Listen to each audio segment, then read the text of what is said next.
All right, we are now live. Recording is in process. I am not going to blame Jack for this. That was by far the most painful start to I think I've done over 100 podcast episodes, and that's taken us over 45 minutes to get started. I'm not saying it's your fault, but it's probably your fault, I reckon. I'm definitely going to say it's your fault. It's definitely not my fault. I don't know what happened there, but that was painful. We got here. We're doing it. We're starting. So brand new podcast platform, TFD Performance Podcast. So we're doing this podcast platform. We're still going to be running the Fight Science podcast. We still love doing that, putting out the free information that we do over there. But what we want to do with this podcast is give you guys a lot more insight into what we do in our day-to-day, what we do as dietitians working in the performance space. I want to get you guys familiar with our team, get you talking to our team, get you listening to them, hearing their sides of what goes on. And that's exactly what we're going to do in this episode. So today I've got our senior performance dietitian, Jack Doherty. If you guys follow TFD, you will definitely seen Jack. He is better known as the combat dietitian on his socials. But we're going to be recapping an event that we went to last month. It was the first international event Jack's come to with me since COVID has started. So in probably, I think over 2 years, maybe even 3 years. We'll talk about one of those two. But we're going to be talking about UFC 271 that happened 13th of February in Houston, Texas last month. So before we get going, Jack, what's going on? Nothing much, just working away. Very busy fight schedule we've got on. I think as a team, I think we've got the big Eternal card coming up this Saturday, sorry. So we've got a lot of athletes on that, but just a busy time, which is great. It's great to see the fights back and COVID not ruining everything as it has over the last 2 years. Yeah, March. I call it March Madness. I think it's by far the busiest time of year for us in terms with our combat athletes, at least, is because you get that massive break. Like all of the final fight cards from the previous year, they all wrap up around November, and then everyone takes December off and everyone ignores what we tell them to do during their off-camp period, and then they all come back into camp around January. So we're going through what we call March Madness at the moment. I think we'll do the numbers up, but it's something crazy between I would say over 75 athletes this month actively competing. That's just not just like normal jiu-jitsu comps. That's like scheduled fights. That's just our combat athletes. Plus we've got all the other guys doing everything. March Madness is well and truly underway. Yeah, definitely. I think 75 is probably an understatement, if that as well. But yeah. That's very true. So let's talk about this. I want to go over in this episode. I want to talk about UFC Houston because that event, it was awesome. It was mixed results with the team. We got, in terms of success with our athletes, which I don't really put a lot of stock in, to be honest. At the end of the day, I don't really mind whether they win or lose. That's not our job. We're not their skills coach. We're not their technical coach. We're not doing that. We come in for the performance nutrition side of it. And I guess for results on the night, we went 3 from 4. We unfortunately, Bloods didn't get away with the win, but on that card, we were looking after Blood Diamond from City Kickboxing, Carlos Uberg from City Kickboxing, Israel Adesanya from City Kickboxing, and then King Casey O'Neill, who was probably been with TFD for one of our longest standing clients. So we were helping her out while we were over there as well.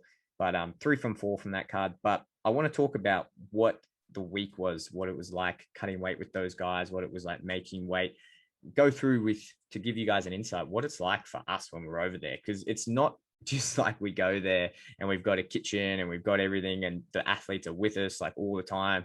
They've got media obligations. They're everywhere. Me and Jack weren't even staying in the same place with each other, and we've got to coordinate food. And the place where I was staying was 20 minutes away from the athlete hotel. I was staying with a few of the athletes. Jack was closer to Casey at the athlete hotel. So I want to talk about and go over like the logistics of what actually makes the fight week work, because on our social media, I feel like we give the best version of it and we show everyone what the best parts of it all, and we make it, not that it's not all running smoothly, it all runs smoothly, but there is a lot of chaos. There's a lot of madness that goes on, and it's just being able to work within that storm. So I guess, Jack, let's start off with giving your thoughts. Let's start right from the start. What was it like getting to Houston when obviously it was the first time you traveled for a while? We've been locked down in Melbourne, had a really rough lockdown, but Australia as a whole been really locked down. What was it like just traveling, getting to the States? It was your first time in the States as well, wasn't it? Yeah, it was my first trip. I think it was just a lot more stressful. I think it's just like you have to provide so much documentation from, your vaccination to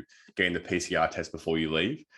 Became even more stressful because our man, our videographer Grizzly Wayne, got his got his PCR test 48 hours beforehand, and he needed 24 hours to enter the US. So like we got there quite early, so we had to like run off to the testing clinic in Sydney, get it done, come back. Luckily, it came in quite quickly. But I think overall that part, you know, the standard airport waiting kind of stuff.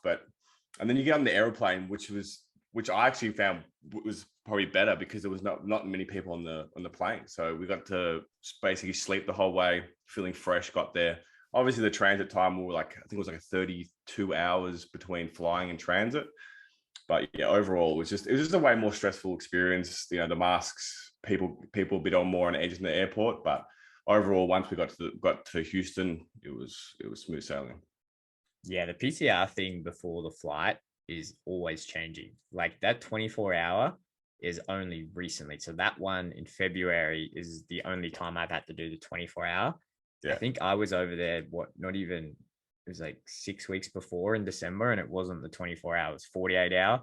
Plus on top of that, I used to get all of mine done through like Sullivan Nicolaides, which is a pathology clinic here in Australia. You just go there, get your tests, and they do rapid, and then they stop doing it. So the only way you can get it is to physically go to the international airport, but you have to go there a day before you leave. And like for me, it's not too bad. Like I live in the city, I'm not too far from Brisbane Airport, but like I always think, like, imagine if you were, I don't know, if you're out west or something and you've got an international flight, you don't have like a center where you can get a rapid PCR, but you got to get that test before. I think they're doing now, you can rock up to the airport like 6 hours before and get a like super rapid test. It's just, I don't know. Yeah, it adds so much stress. And it was stressful leading up to it because, like, especially in Melbourne, like after New Year's, that's when the big increase in COVID happened.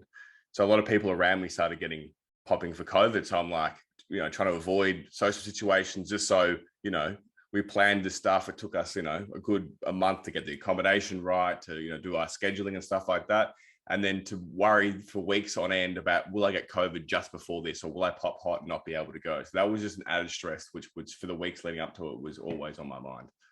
Yeah, I think that's a good thing to talk about, is everything that goes into it. Because I'm doing it right now. I've got to leave on Sunday. I'm heading to Columbus, Ohio for Kai, and then I'm going to stay over there and head to Jacksonville in Florida for Alex Volkanovski. And the amount of work you have to do beforehand to organize these fight weeks, it's crazy. Like, it all changes every single fight week. So for that fight week in Houston, the way it worked is Eugene had booked this big Airbnb where all of the city kickboxing guys were going to be staying. So I think it was like a room. I don't know how many rooms are in that house, like 10 rooms or something. Yeah, it was enormous. It was a massive house. But it had like 4 kitchens. So it was like an ideal for me. And like I had the athletes close to us. We had like a designated eating area, like that, their sleeping areas. It was really nice. And we had big fridges where I could store everything. I had pots, pans. So all I had to do to get over there was just bring all my spices. So like we have to have like a very strict set of spices. And when I say strict, it means like we can't have sodium in those spices. And so you're cooking with all low to no sodium spices. And that's how you take a whole bag of, I think I've got like 30 spices in my spice bag. And that's how you get your different flavor profiles. But you have to bring over so many other things. Like I always bring over the high grade olive oil from Australia because I'm a bit iffy on the olive oil in America. And then I bring over a lot of my own cooking things because I don't know if that's just like superstition or it's like a comfort thing to have like certain types of spatulas and knives and everything. So you have to travel with all of that.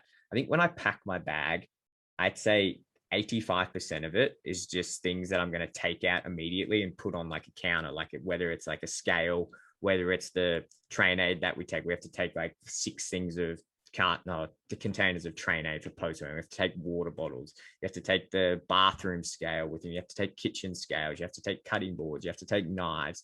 You have to take all of this stuff. 85% of my luggage is stuff that I take out straight away and I just put on a bench. And then I'd say maybe 10% of that is like training gear. So I can train myself, like go running and go to the gym and whatnot. And then maybe like, what is that? Like 5% is like stuff that you'd wear out. Not that you go out much, but you might have like one pair of jeans and maybe one white t-shirt that you take. And like, that's all you can take. All of your stuff you take out as soon as you get there. And it's always horrible packing for these trips. How'd you find it? Yeah, I think like, because we spend so much time, like the logistics of it, like making sure we got an Airbnb that was close to the hotel, making sure that the Airbnb had kitchen, had the bathroom, The bath was, I even requested like an extra picture of the bath just to make sure that in case we needed it, in case the hotels, which didn't end up having, the athlete hotel didn't have the baths, making sure all those things were in place. That was one side of it. And then, just packing for it to see like how much, what we need and making sure that everything's there, because like, what the fight week's like. Once we're there, we're on call 24/7. So it's not like we have time to really just jet off quickly to get certain things. Like if the athletes want us there or they need us in a certain location at a certain time, we have to be there. So it was definitely stressful making sure that we had everything on board before we even got there. Yeah, that's another important thing, is because at the house that I was in, we did have bathrooms, but they were so tiny. Like we got Israel Adesanya, who's like, what is he, like 6'3" or something? Actually, I don't know. Israel's not going to listen to this, but sorry if I got your height wrong. He's tall. He's tall as shite. Same with Carlos. He's massive. Bloods is like still not a small human. So we couldn't use our bathrooms. And literally the Airbnb that we got, it was in downtown Houston. That was where Jack and Grizzly Wayne, our videographer, stayed. We had to make sure that they had a big bath, because we've had this problem so many times before at local shows, international shows, where there's just not a bathroom. And we've spoken about this at length on the podcast, and me and you, Jack, always talk about this. I just do not like, or I do not prefer the guys to be in the sauna. Portable saunas, yeah, you can get away with, but bath is by far, I think, is a superior way to cut weight. So we need to make sure we have that. Even finding an Airbnb where that was the case adds an additional layer of stress. And the thing is we ended up using it. We ended up going there and using that because we thought maybe we could get a suite at the athlete hotel. And then the UFC said, no, none of the rooms have like a bathtub in there. So it's like, I kind of feel for the guys, for the guys that maybe didn't plan ahead, or they didn't have, maybe they don't have their own nutritionists or dietitians or people looking after their weight cut. Maybe they'll get to fight week and they just go, oh crap, like, I don't know what my options are here. Yeah, I think also like, because the number one question I got back when I got back from America was like, how was it? It looks amazing. It looks like, oh, it was so flashy, all this kind of things. Like, I think the videos kind of glorify all that kind of stuff, but don't see the other side of things. Like even for the setup for the acute weight cut, me and Grizz the night before were setting everything up. We got all the towels from the hotel room, making sure. I even did like a dry run in the bath like a few times just to make sure that, I'm 6'2", just to make sure that obviously Israel's so big that he's going to fit in it. It's going to like, cover enough of his body. So it was definitely a process, but, and it still shocks me that even at the UFC level, they still haven't got bars in the hotel room, because as you said, like I've done multiple cuts when people prefer sauna. And I just think that, it's just so much more of a stressful experience. And the bath is just exactly what we say, like it's the way to go, the least stress and the least path of resistance, really. Just Googled how tall Israel is, and he's 1.93 meters. So what's that? Is that like? I'm like 186. Is that like 6'3"? I don't know. He's huge. I don't know. I've worked with him for years. I feel like I should know that. That was surprising too when I actually saw him in real life. I'm like, he's not just tall. He's actually quite he's obviously got skinny limbs, but he's actually a very big man. It's the funny thing, man, about Israel is like I've known him for years, right? So it's just like maybe I'm just oblivious to it, but I remember when he started in the UFC, or when he was going up his ranks, and when he was just getting guys, knocking, he's climbing up the rank. Everyone had that like narrative of, oh, he's just the skinny guy. Yeah. And like when he did get into the UFC, he was skinnier. And I know like Eugene and his strength conditioning coach, Coach Suns, have put a lot of effort into beefing up. But like I always say, if you think that, you obviously haven't met the guy, because he's massive. Like everything about him's massive. Like he's tall. He's got like a thick muscular core, and he's like limbs. He's not like got those like skinny little pin limbs that you see on like a lot of runners or that was my exact thoughts when he walked into the Airbnb that time and they took his shirt off. I was just like, what? Like he's so much bigger in real life that we see on camera. Like in camera, he kind of looks small. Then you're like, yeah, he's a big human. Yeah, and exactly. And like we're saying, finding ways for Israel to cut weight, and he prefers to do it in a bathtub. So we had to find the bathtub. So I guess that's the first challenge, and the first like lot of stress that we had from that week was doing that. We got that. We found the Airbnb. And then once we got there, I think I got in there like a day or two earlier. The other thing is that we've got to do like groceries. Like we buy all the groceries and then we cook everything. Like I like to cook it fresh for the guys there. That's something you also have to plan for. And like ahead of time, you have to find groceries around. Cause I've been in some cities. Like I remember when we went to China and Shenzhen, like back in 2018 or 19 or something like that. and there was no Western supermarkets anywhere. I had to like find ahead of time, and there was like all this issues when we were in China, like getting steroids in the meats and stuff. So I had to find a Western. I think I ended up getting a train for like an hour and 20 minutes to go find this place that I could get like reliable chicken thigh and other things. And like same thing, Houston, Texas, it's obviously there's HEBs and there's lots of other good grocery markets, but you have to plan all that. Like you have to, because you don't have a lot of time when you get there. It's not like when we get there, we're just like, oh, okay, like breakfast is at 8 and then lunch is at 12 and things at 4. So you just kind of lounge around. Once you get there and you land, it's go, go, go. Because the guys are usually there. They usually started their weight cut. They're hungry and you've got to get this ball going. So it's, okay, once you land, we've got to go find the grocery store. We know where it is ahead of time. Go get all the groceries, go to unpack.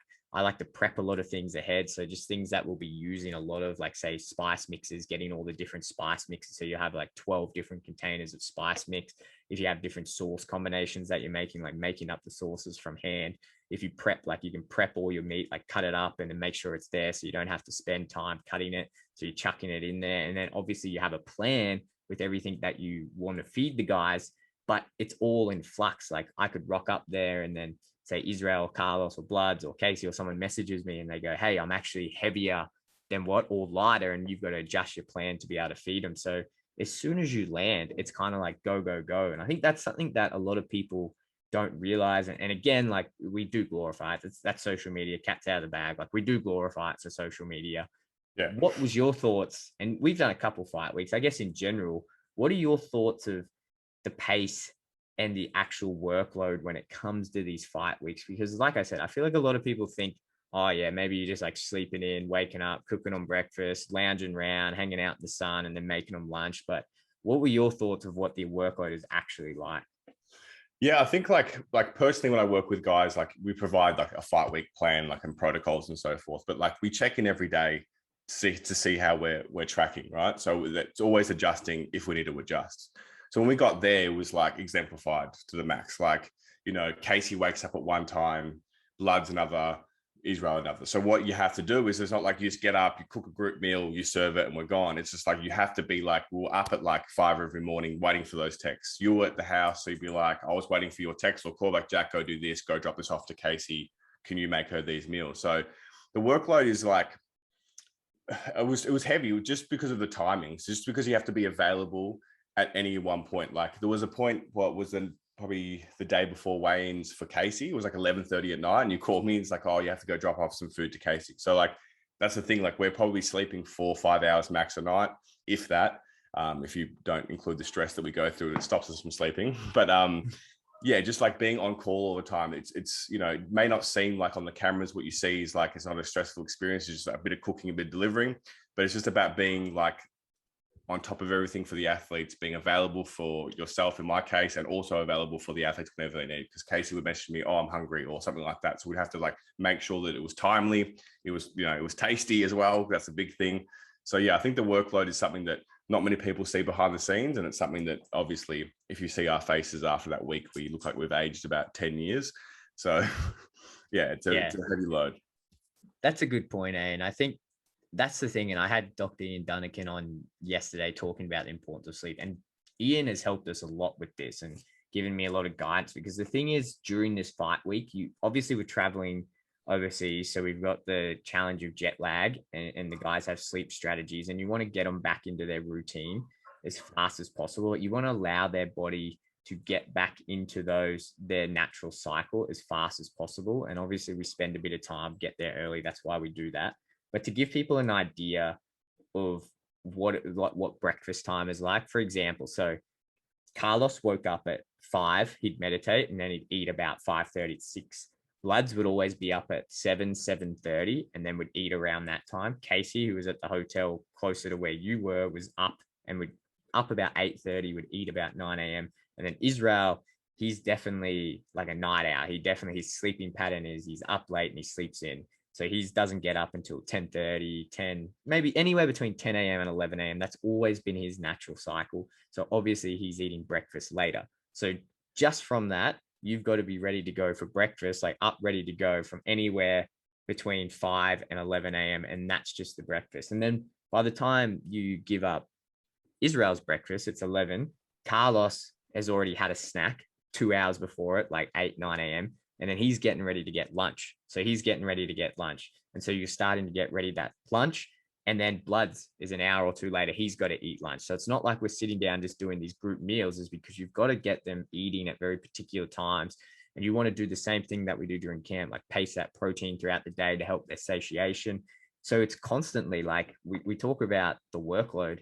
You get up early and then you just keep going. And then by the time you roll around to dinner, and by the time, say, Carlos might eat his dinner, if they're all training, he might eat before training, and then they go train at 8 p.m. We got to go to the gym, watch him train, and then Israel's going to come home, but he still needs to eat dinner after that. So you got to give him dinner at like sometimes 11 p.m. And so you're not back into bed, you're not in bed by midnight, 12:30, 1 a.m. and then you're up. And like, this is the other part, is like you and I, like we're still training. Like I have a big, like, I do not like not training on these fight weeks. Like I think mentally, physically, you should do it.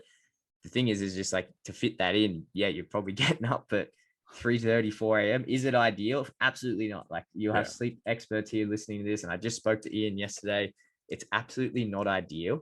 But at the end of the day, like that's our job. That's what we have to do. If we were doing this every week, we would definitely have to come up with strategies where we would take a team of us and we'd have to just split this up, and we couldn't be doing it every single day. But I guess you just have to not suck it up. I'm not going to suck it up. It's the wrong term, but you just have to accept that you're going to go into that sleep debt for those few days. And then you've got to be very mindful of it the weeks after. Okay, I've got to catch up on the sleep and get better at it.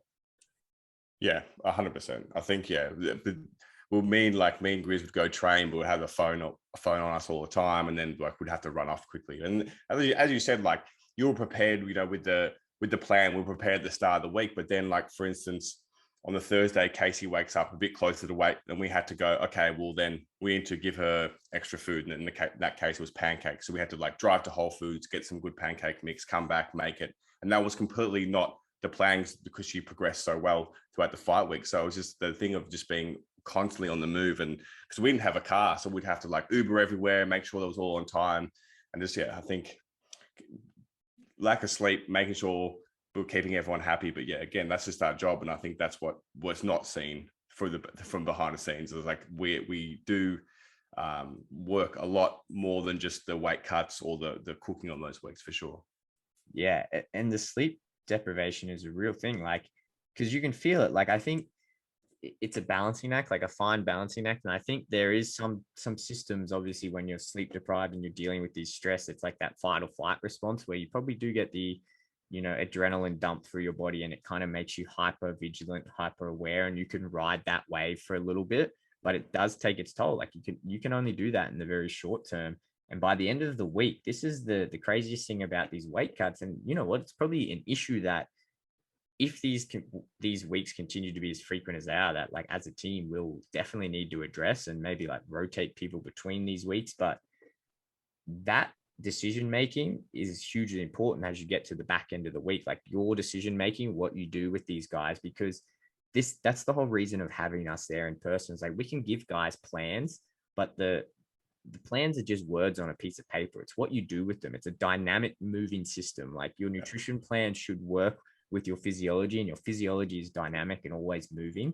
So we need to be like that when we're at these fight weeks, like you said. So if Casey wakes up a bit lighter, and we need to be able to say, okay, this is the most appropriate increase of calories and carbs and whatever to get you. You'll still make weight, but I need you to have this. You've got to be dynamic with that, but you need to be cognitive enough to make those decisions. And that's probably one of the hardest parts about these fight weeks, is because you're one, the stress is constantly there. I wouldn't even say it's low grade stress. It's pretty high, because at the end of the day, these guys need to make weight. Like there's financial penalties if they don't make weight. I'm never worried about them missing weight, but I am always thinking about, am I sending these guys in the best state possible? Are we sending them in as fueled as possible? Because we're part of a team. Like we're part of City Kickboxing. Like we've worked with Case. At the end of the day, this is a competition. We're part of a team. We want our team to win. We want these guys to do well. Making weight is cool. And yeah, it's good that we can help them and assist them and do that safely. At the end of the day, I want these guys to win. Like you want to give them a competitive advantage. So you want to constantly be thinking like, how can I do that throughout the week? Can I give them extra carbs? Can I somehow give them extra calories that'll make this weight cut a bit mentally easier, physically easier. The drawback and the catch 22 to that is the mental capacity required goes up as the week goes on. Yeah. But like an accumulation of the stress and sleep deprivation means that your physical cognitive ability is going down. So by the time we get to the actual weight cuts, it's pretty stressful. Not, I wouldn't say stressful. We keep saying stressful, but it's draining. It's like how you feel when you've done a tough workout, like that really fatigued, but you're mentally fatigued, you're physically fatigued by the time you get there. But that's when it matters. And, and that's where you really have to dig deep. And, I've personally used strategies where you really got to dial in your own nutrition and you've really got to make it. I don't really supplement a lot, but I'll supplement that fight week to make sure by the time that we get there, I'm doing everything I can that, okay, I accept that just by the nature of fight week, I'm going to be pretty stuffed by the time we get to this weight cut, but we need to be so switched on. We need to be so switched on by the time it gets there. I need to do all of these things to make sure that's the case. And I think there's another part we missed, I think, which is probably one of the main parts of fight week as well, is like supporting the athlete. I think that, they've got their coaches there, they've got maybe their friends or training partners, but in this realm of making weight and the fight week, we are a huge support system. So, giving your athletes the feedback, making sure that they feel comfortable, that their stress levels are lower. And obviously we crunch the numbers and we know what we're doing. We've done this so many times that we know it's going to be a process that we're going to make weight, but it's also about a heavy reliance on supporting that athlete. Like, I remember talking to Casey in the hotel rooms and being at the CKB house, you kind of talking through the process of the next couple of days with the boys. I think that's something that a lot of people miss as well, which is that we are a huge support system for a lot of our athletes in fight camp and outside of fight camp as well. And that's, again, you have to be on, you have to be able to be cognizant of what you're saying and the support you're giving them. So, but like we've spoken about before, like after the weigh-ins are done, everyone goes off and eat. And then I messaged you like after I did a eternal card, it was like a back-to-back one. And I was like 3 days later, I'm like, man, I still feel exhausted. And you're like, yeah, man, like it's just like an adrenaline dump. You're exhausted. You've had days and days of stress. So I'm just like, it does take a toll. It does take a toll, but it's all worth it.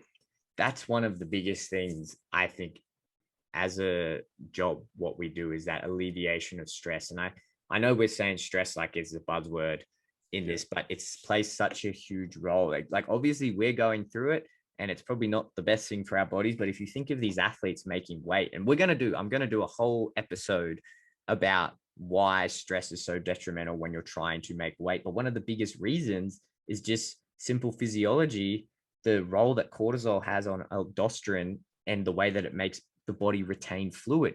And what are we doing all of fight week is we're trying to move fluid from different compartments in the body. So if we've got this effect where these athletes are high stress modes and they're retaining more fluid, you're going to complicate that process. So that's a huge, huge thing that we do, is that you take that entire weight off their shoulder. Like you literally put a plate of food in front of them and they trust that you've done all the numbers right, that you've done all the calculations, and that they eat this and they're going to wake up the next morning, they're going to see the number on the scale that they need to see. That's a huge, huge, huge part of our job, is just reassuring these guys is, yes, we're good. You can eat that. Yes, drink this much fluid. Yes, this is like the right amount of salt to have. This is the right amount of water to drink, right amount of food. You need to eat this before you go to bed. No, it's not going to impact the process. I've got it. It's all good. It's okay. Let's just keep going. And that's huge. And you see that mountain of stress take off. I think a really good example, even from that week with Israel, is that because Israel got in the day that he got in, we had to start the entire process a day later. And when we started the process a day later, I knew, because I've worked with Israel and you're the same, we collect so much data on these guys. Like I've just got banks and banks of information on these guys of what you've done in previous fight weeks. So more information, the better. The more data points you have on these guys, the better. You can better inform your next fight week that you do with them. I knew from looking over all of his numbers on the way over that if we started the day he wanted to start, which we had to because of the logistics, I knew we would always be behind the 8 ball in terms of his weight. We were essentially a day late for everything.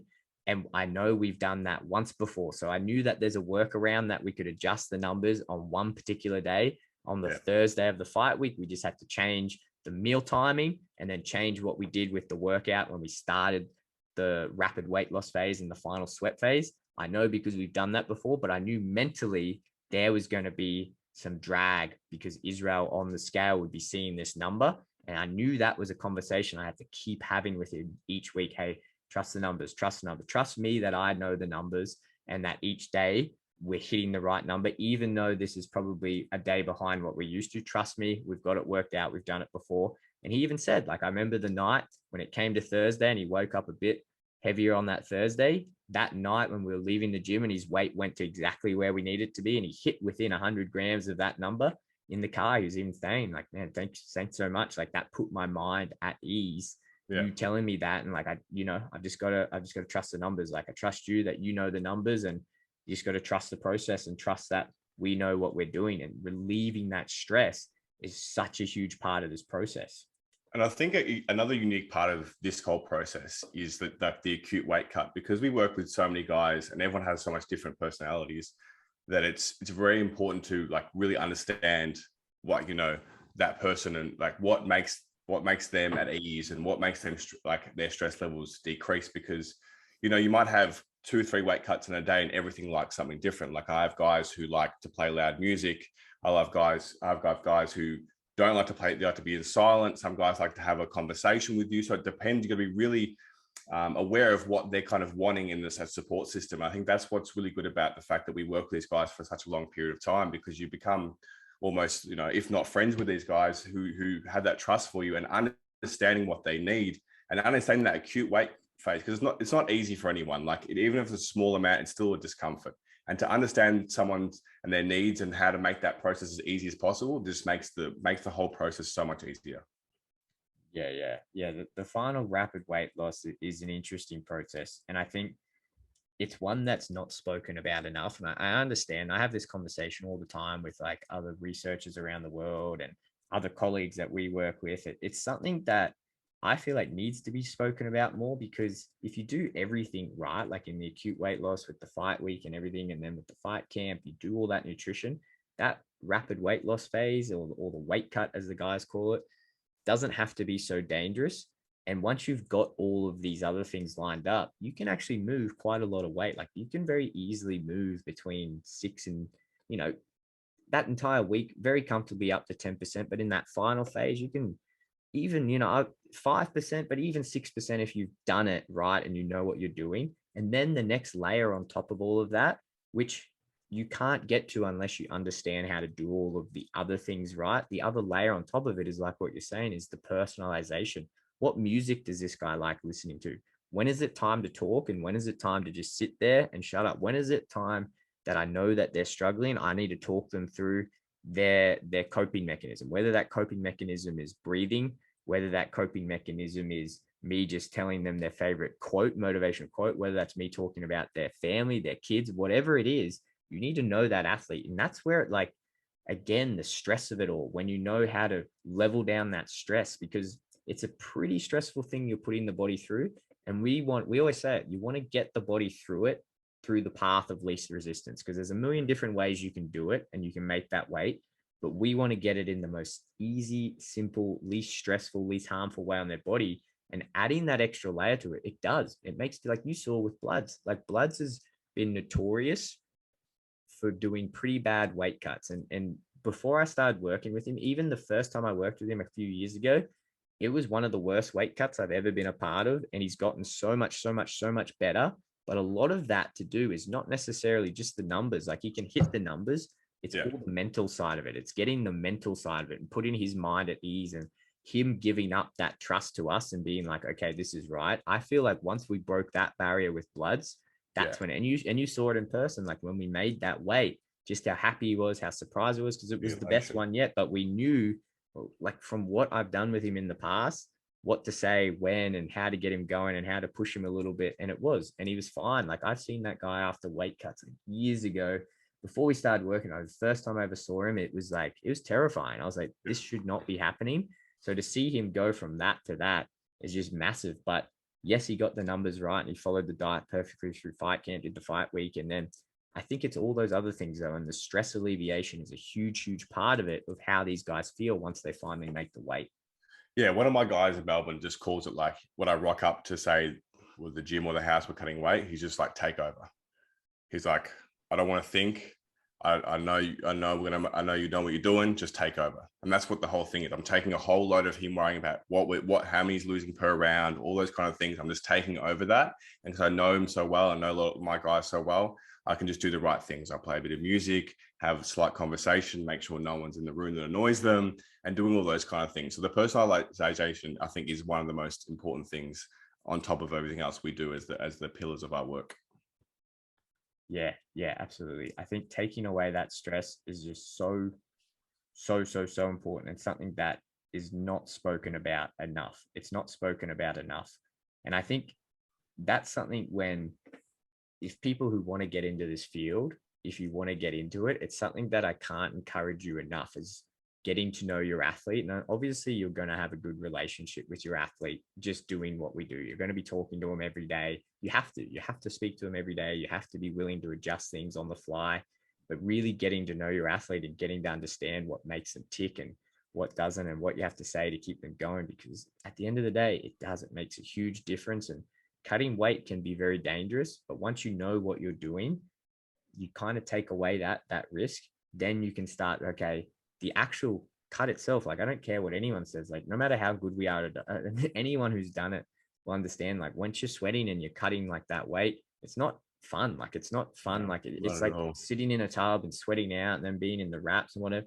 But there's so many things, like that's when the mental side of it comes in, and knowing your athlete on that level and being like, okay, having, breathing techniques. Like we quite literally at City Kickboxing, like work with Dave Wood from Woody's integrated training systems. Like we have breathing mechanics and breathing systems that we use purely during the weight cut. Like Dave Neath, who's the mental coach and sports mental performance coach for a lot of the City Kickboxing guys, I talk to him time and time again.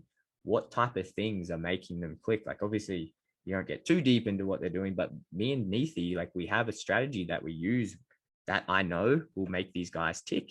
Yeah. And like for Israel, for example, we talk about becoming style bender. Like that's a process that we talk about. Like, and I know that like through his mental work and that he's done, is that there's a process through fight week that we talk about. Like, and he goes through it. You can see it. Like he goes through where he transforms from Israel and he becomes style bender. And that's what we center our talk about around that weight cut, is like becoming style bender. Whereas that'll look drastically different. Say if I'm working with Kai, like next week and I'm working with Kai, there's a completely different conversation you have when you're in that room with them. And that looks completely different to say if we're working with Brad. So you need to understand what makes these guys tick. And that's what's going to get the best result for them. 100%. Yeah. So let's go and let's talk about the actual UFC fight week. And I think we won't keep blabbing on too much because I think we're covering a lot of what we wanted to cover. But in terms of, this is always interesting, what I find, like your perception of what a UFC fight week was, like just the behind the scenes, right? Like I think people watch it on TV and they're like, oh yeah, it's like the guys just going in the octagon. But like I've always thought the operation that goes behind a UFC fight week with all the blue shirts and everything that goes on is insane. Like it's insanity how much work those guys do to get these. What were your thoughts when you saw it? Like obviously for hand in hand, big event, big main card event, UFC 271. What was your thoughts of like the back end behind the scenes? There's just so many moving parts. Like when we go to the hotel and like go to the athlete, the admin kind of section, you'd call it. It was just so many moving parts, and they're there all day. I'm talking like not 9 to 5. They're there from like 5 in the morning. And then like, I remember I had to get something late at night and they were still there at like midnight. I'm like, I was kind of surprised at the sheer, I know it's a big organization, but like how the complexity of the behind the scenes that all these guys go through, and how many different guys, like, I had to get a sauna suit for one of the guys, and you have to talk to this guy, then you have to talk to this guy, you have to sign these documents. I was like, this whole process that obviously it's a big organization to kind of expected. That was kind of the biggest eye opener for me, like how many moving parts they've got during that week, and plus having to manage like all the athletes at the same time. Yeah, it's definitely a lot. Hey, I guess this is one thing why I think of it. What I wanted to get you before we wrap this up is what were your thoughts when we actually got, so say everything was done, said and done, and we got to the weigh-ins and we walked in the back room where the athletes sit before they go on the official scale. So when you rock up, you obviously check your weight out the back. They go, okay, you're on weight, don't eat or drink anything, go in the waiting room. And then that's where all the media are. We're at the back of that. The media are sitting in one room, and then we're behind that wall, and then they call the athlete up and you go up with them and they weigh in and blah, blah, blah. What were your thoughts going into that room and looking around and looking at all the other athletes that were in there?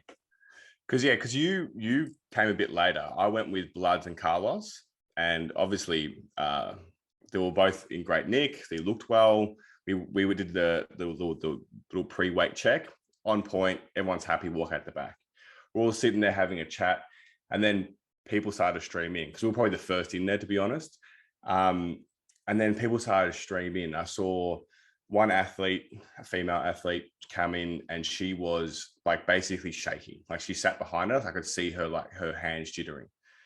And then some of the other guys. She's retired now. We can say who it is. It was Modafferi. Yeah, she did not look good. Like obviously, I've seen a lot of weight cuts, so I know what a big weight cut looks like. But also the shaking and like the way she looked at that point in time was a bit concerning. And I heard little whispers that she had a rough weight cut. And then just seeing the other guys who were coming in, for maybe some of the heavier guys as well, it was just like they took their shirts off to get changed for the weigh-ins and so forth. And it was just like complete, like a severe dehydration look that I've seen at some people doing big weight cuts.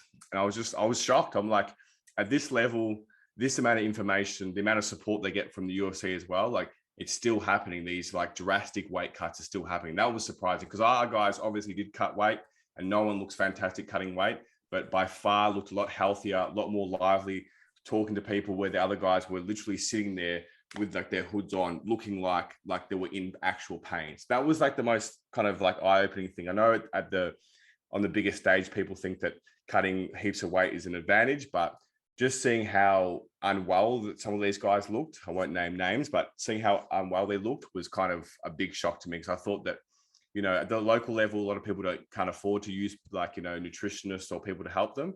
But I think with the level of support they get from like the UFC and, you know, they can get sponsorships and so forth, I thought there'll be a lot more, it'd be a lot different to like the local scene. But to my surprise, it was a lot of guys who looked like they were in a lot of pain.